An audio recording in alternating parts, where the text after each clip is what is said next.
こんにちは、斉藤直樹です。今回は、下手な絵の共通点ということでお送りしていきたいと思います。別にね、下手な絵をバカにしようというわけじゃありません。下手に感じてしまう絵っていうのはどうしてもあるんですが、その特徴を知ることで、意図せずにそうなってしまうことを避けて、絵を効率的に上達させていこうというのが目的なんですね。今回はポイントが多いので、早速解説始めていきましょう。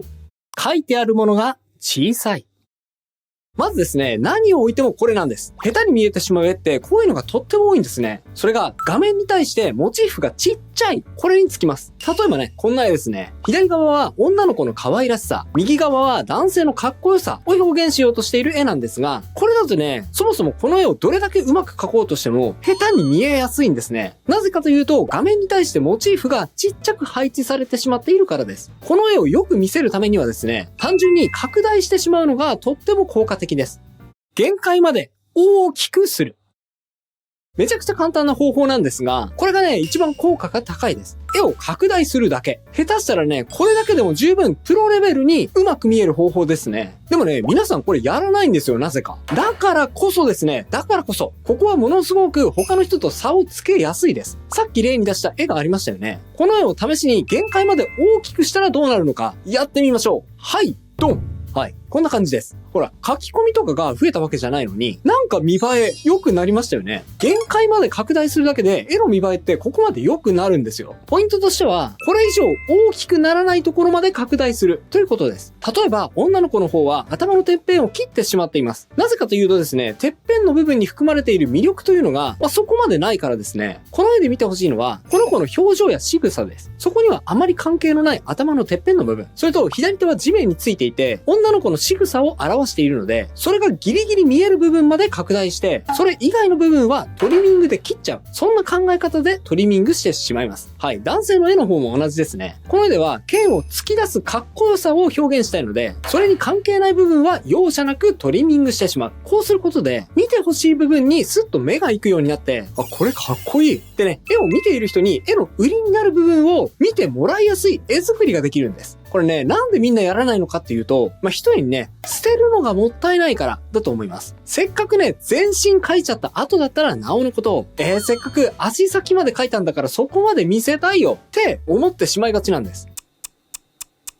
それ完全に間違ってますよ。いいですか？その考え方をしてしまうと、逆に見栄えがしにくい絵になってしまいがちです。なぜかっていうと、全身が入っている引きの絵っていうのはね、結構、ちょっとでもデッサンが狂っていると、そこがね、ちょっと気になってしまって、絵の良さに気づいてもらいにくいことが多々あります。もちろんね、引きの絵の良さっていうのはあるんですが、特に初心者にとっては、引きの絵っていうのはそういう意味で結構ね、難しいんですね。なので単純に、引きの絵ではなくて、限界まで拡大して、魅力がある部分に寄ってあげる。そしてそれ以外の部分は思い切ってトリミングしてしまう。そういう見せ方をするのが絵の見栄えを一気に上げるためには一番手っ取り早い考え方なんです。サイドが高い。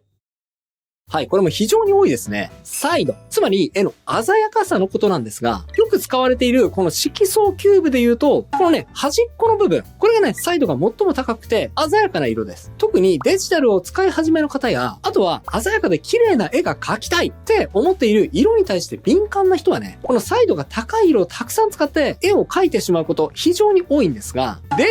いいですか？このサイドがものすごく高い色。全然ね、使っちゃいけないわけじゃないんですが、あまりにも対応してしまうとどうなるのか。それはね、料理に例えると、辛くて食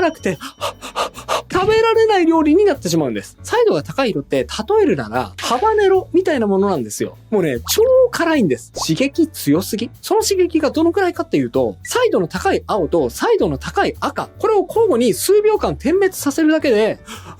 失神してしまう子供が続出してしまうぐらい、そのぐらい刺激が強いものなんです。点滅させないまでもね、じっとサイドが高い色を見つめた後で、他に視線を移してみると、まだその色の残像が残るぐらい刺激が強い色です。なので、あまりにもね、サイドが高い色を見ると、人ってね、なんだって目は惹かれるんですが、じっくりね、それを長い間鑑賞したいとは思えない色になってしまうんですね。むしろ反射的に目をそらしてしまいます。そんな色を多用して絵を描いてしまったら、そうなんです。じっくり見てくれるどころか、パッと目を背けられてしまう。そんな寂しいことになりたくないですよね。でもね、じゃあ、サイドが高い色を全く使っちゃいけないかっていうと、そんなことはありません。サイドが高い色っていうのは、分量と使う場所に気をつけて使用することで、すごく強力な武器にもなるんです。ベースカラー、アソートカラー、アクセントカラーを考える。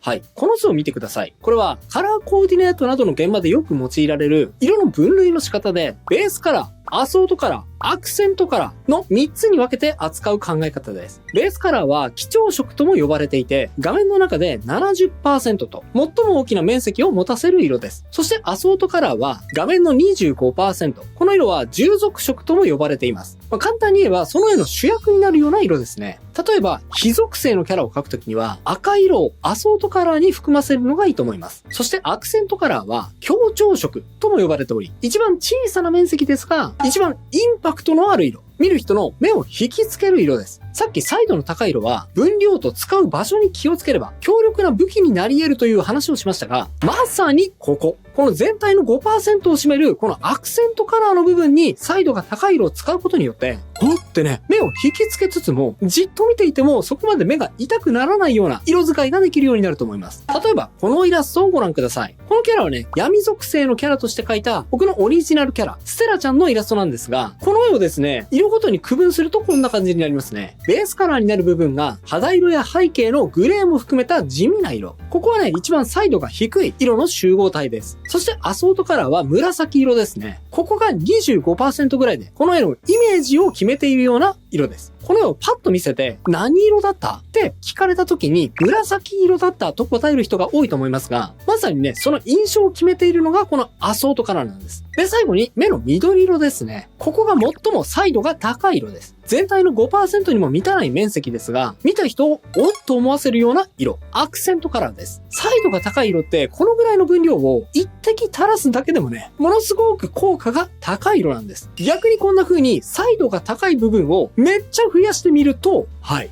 うわってね、ちょっとね、目を背けてしまいそうな絵になってしまいます。ベースカラー、アソートカラー、アクセントカラー。一気にね、その全てを意識するのはちょっと難しいなという人はですね、ぜひアクセントカラーの部分だけ、彩度が高い色は全体の 5% ぐらいがちょうどいい。この考え方を基本に据えてみると、多くの人から見てね、あ、この絵は心地いいな、あ、上手な色使いだな、と思われやすい色使いが自然にできるようになると思います。覚えておいてくださいね。背景がない。これもですね、非常に多い、そしてもったいない事例です。背景がない絵です。背景が真っ白だと基本的にはね、パッと見た瞬間ちょっと物足りないというか、あれなんか未完成なのかなって、これは理屈ではなく感覚的にそう思ってしまうものなんですね。逆に背景さえしっかり描いてあれば、たとえその背景がめちゃくちゃうまく描けていなかったとしても、絵のクオリティってすごく高く見えてしまうものなんです。これいい例として、子供の絵をコンクールに入賞させる方法っていうのがあって、僕がね、娘が小学校低学年の頃、何かの絵のコンクールに応募する際にね、何かのアドバイスを求められた時には、僕は必ずこの方法を教えていて、で、かなり高確率でね、何かの賞を受賞していました。そのくらいね、超強力な方法なんですが、方法って言ってもね、超簡単な方法です。画面から白い部分をなくすっていうことですね。これはね、イラストにしても塗り絵にしても同じなんですが、子供ってですね、基本的に秋っぽいので、ほとんどの場合は塗り残しの白い部分がどっかに残っているはずなんです。で、その子供の絵、精査しようと思ってバーッとね、こう並べてみると、ほとんどがですね、白い絵で埋め尽くされていると思います。そんな中で、全く白い部分がない、色に埋め尽くされた絵が1枚だけあったら、見る人がね、どう感じるのかっていうと、もうそれだけでね、うわ、この絵うまって反射的に思っちゃうんですよ。もしね、お子さんがいらっしゃったら、ぜひね、これだけアドバイスしてあげてください。せっかく応募するんだったらね、入賞できた方がテンション上がりますもんね。と、このように白い部分が残っていると、そもそもクオリティが低く思えてしまうので、できるなら背景もきっちり描くというのが、理想ではあるんですが、そうは言っても面倒じゃないですか。キャラクターは描きたい。あ、でも背景はちょっとなって思う人がほとんどだと思うんです。そんな時に使える背景を描かずに背景を描けちゃう。そんな裏技お教えしちゃいます。白背景にしよう。はい。もうね、背景白でいいです。背景白だと下手に見えるって言ったじゃんって思いましたよね。はい。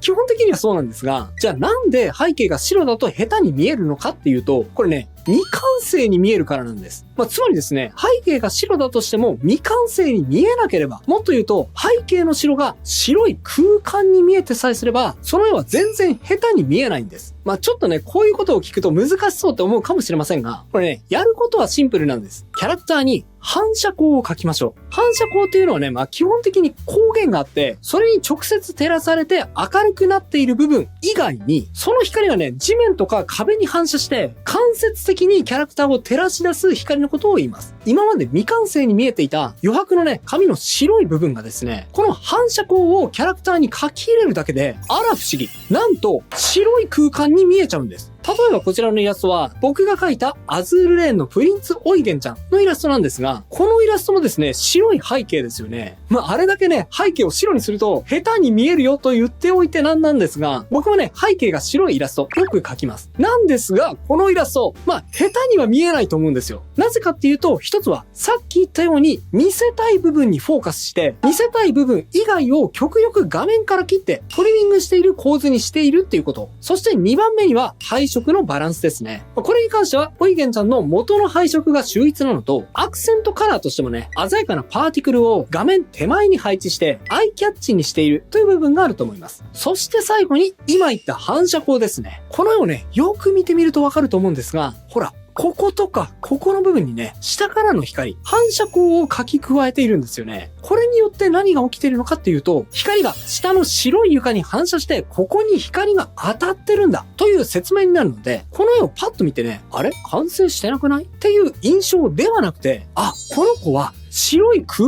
間の中にいるんだという印象を持ってもらえるんですよ。この白背景はね、背景ががっつり描かれている絵よりも、キャラクターだけをしっかり見てもらえる、そういうメリットがあります。うまく使いこなせればね、すごく強力な武器になります。そしてそう見せようとするためには、白い部分を白い空間に見てもらうためには、今紹介した一手間、反射光を描き入れる。これをね、意識してみてくださいね。さあ、ここまでは下手な絵そのものについて、どういう絵が下手に見えるのか、そしてどう改善すればいいのか、それを避けられるのかについてお伝えしてきました。ですが、絵を描く以前にですね、絵に向かう姿勢や普段の行動でも絵がね、下手になりがちな行動というのがあります。ここからはね、それも合わせてお伝えしていこうと思います。ここでは2つポイントを挙げつつ、改善するにはどうすればいいのかも合わせてお伝えしちゃいますね。さあ、行ってみましょう。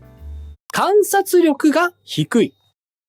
観察力？何それって思いましたよね。はい。わかりやすく言い換えます。あなたは普段見ているものを自分ならどう描くのかって考えながら見てますか？例えば可愛い猫を見たとき、ああ、可愛いなーってただただ眺めるだけではなく、俺今可愛いって思ったけど、どこに可愛さを感じたんだろう？つぶらな目かな？綺麗な毛並みかな？全体的に丸っこいシルエットかな？なんて思いながら観察してますか？そしてもっと言うと、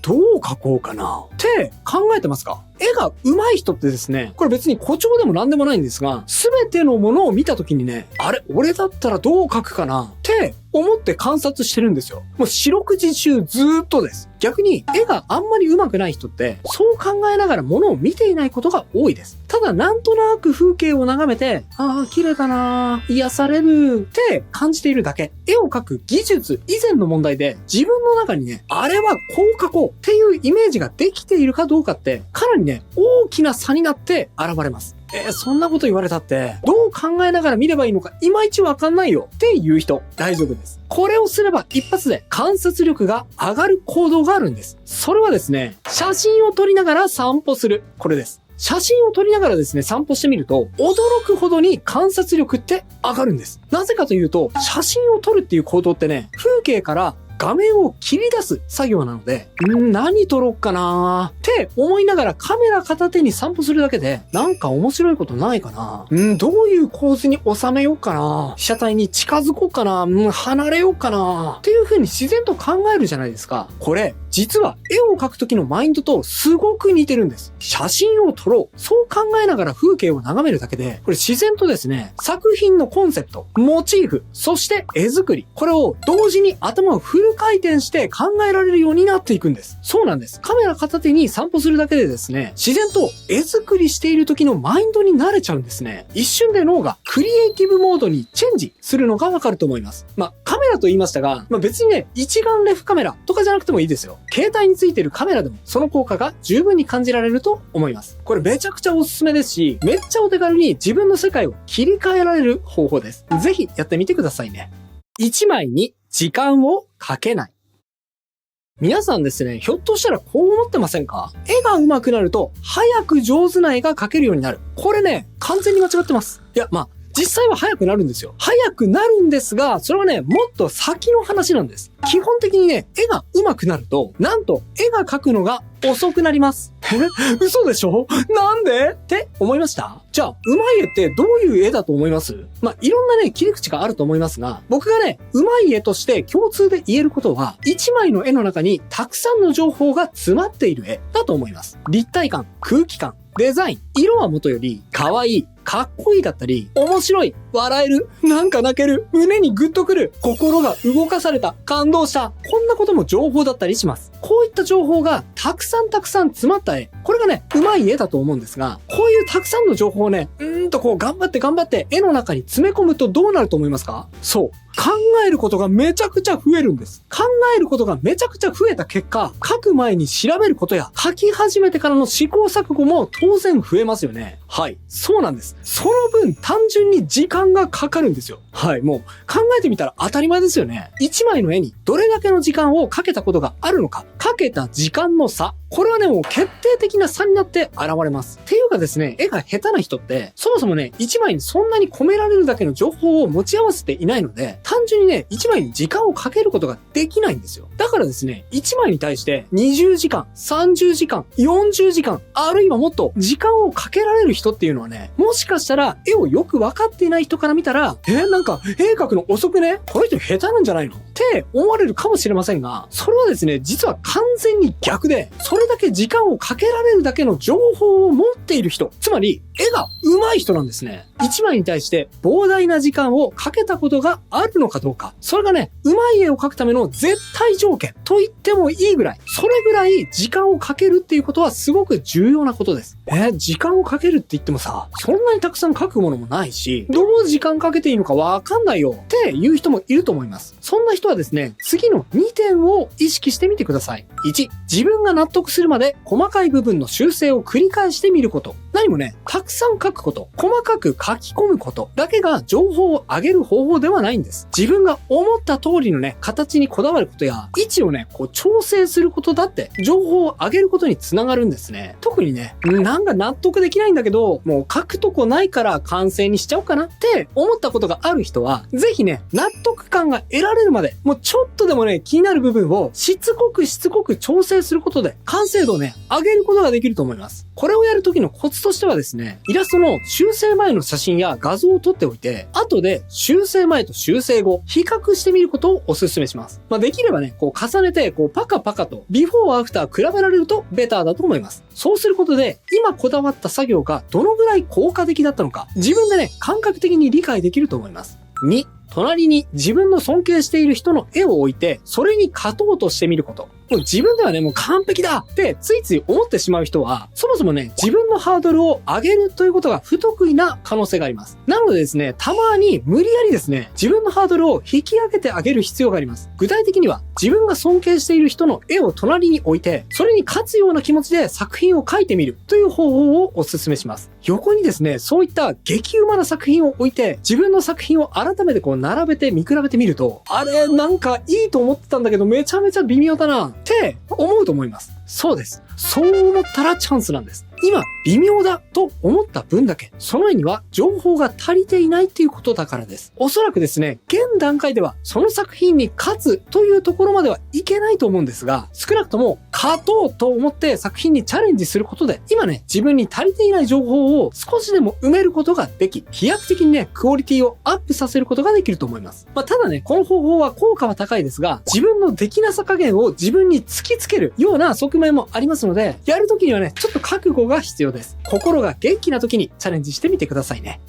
お知らせです。角川より絵心ゼロから始めるイラストドリル発売です。タイトル通りこの本はもう完全にゼロから1からお絵描きを始めたい。もう今から何もないところから積み上げていきたいんだっていう人に向けた本です。今回はめちゃくちゃ初心者の方から参考にできるようにかなりね、初歩的なところから手取り足取り学べる内容になっております。例えばもう初歩の初歩、姿勢やペンの持ち方の話だったり、デジタルだったら液タブがいいのそれとも板タブがいいののなんていう絵を描く前の準備段階の話から、線画に入る前のラフの描き方、絶対にいい絵にするために大事なラフの進め方、コツの話だったり、綺麗な線画を描くためのコツはもちろんのこと、なかなかうまく線画が描けないという人に向けての具体的な練習方法までかなり詳しくまとめています。さらにもう一歩進んで、顔のバランスの整え方、表情で感情を表現するやり方、男女の違いをどうやって描き分けるなど、キャラの細部の書き込みの話、そしてさ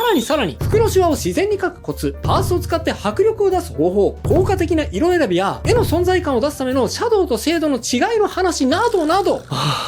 疲れた。ごめんなさい。もうね、かなり段階的に、網羅的に、事細かに説明したので、もう全部を全部紹介はできないんですが、改めて、ゼロから学び直したい、ここから始めたいという方にとっては、うってつけの内容になっております。興味が出たよという方はですね、動画下の概要欄の URL より、ぜひぜひチェックしてみてくださいね。